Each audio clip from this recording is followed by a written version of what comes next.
ఇప్పుడు WHO reports ప్రకారం doctor shortage ఉంది సార్.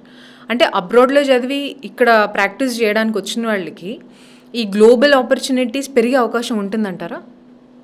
డెఫినెట్లీ అండి. ఎందుకంటే ఇప్పుడు ఏ కంట్రీ చూసుకున్నా కానీ డబ్ల్యూహెచ్ఓ స్టాట్స్ ప్రకారంగా ఉండాల్సిన డాక్టర్స్ కౌంట్ కంటే కూడా తక్కువే ఉన్నారు. అంటే అవైలబిలిటీ ఆఫ్ క్వాలిఫైడ్ డాక్టర్స్ మనకి అందుబాటులో లేరు. సో ఈ క్వాలిఫైడ్ డాక్టర్స్ డెఫిషియన్సీని కంప్లీట్ చేయడానికి, ఫుల్ఫిల్ చేయడానికి కోసమే ఇప్పుడు ఇండియాలో సీట్స్ పెంచడం కావచ్చు, లేకపోతే ఎన్ఈఎక్స్టీ ఎగ్జామ్ని ఇంట్రడ్యూస్ చేయడం కావచ్చు, అబ్రాడ్లో చదివే వాళ్ళకి రూల్స్ అండ్ రెగ్యులేషన్స్ పెట్టడం కావచ్చు. వీటి రీజన్స్ కూడా అదే. ఏంటంటే డబ్ల్యూహెచ్ఓ స్టాట్స్ ప్రకారంగా, లేకపోతే డబ్ల్యూహెచ్ఓ రిక్వైర్మెంట్ ప్రకారంగా ఎంతమంది డాక్టర్స్ అయితే నీడ్ ఉన్నారో అంతమందిని ప్రొడ్యూస్ చేయాలి అనే ఒక ఇంటెన్షన్ తోటే, క్వాలిటీ డాక్టర్స్ రావాలి అన్న దీంతోటే ఈ రిఫార్మ్స్ అన్నీ జరుగుతున్నాయి.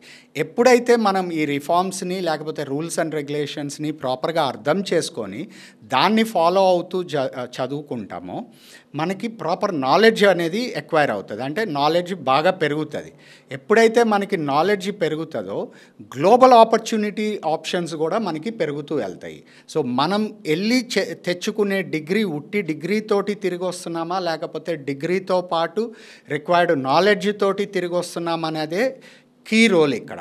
సో మీరు వెళ్ళి మీ డాక్టర్ డిగ్రీని సంపాదించుకొని, అంటే కష్టపడి చదివి కావాల్సిన నాలెడ్జ్ని గెయిన్ చేసుకొని అప్పుడు తిరిగి వస్తే మీకు గ్లోబల్ ఆపర్చునిటీస్, రేపొద్దున యుఎస్ కావచ్చు, యూకే కావచ్చు, కెనడా కావచ్చు, మీరు ఏ country, any European continent or across the globe మీరు ఏ కంట్రీ కన్నా వెళ్ళండి, మీకు ఆపర్చునిటీస్ అనేది always open for qualified doctors.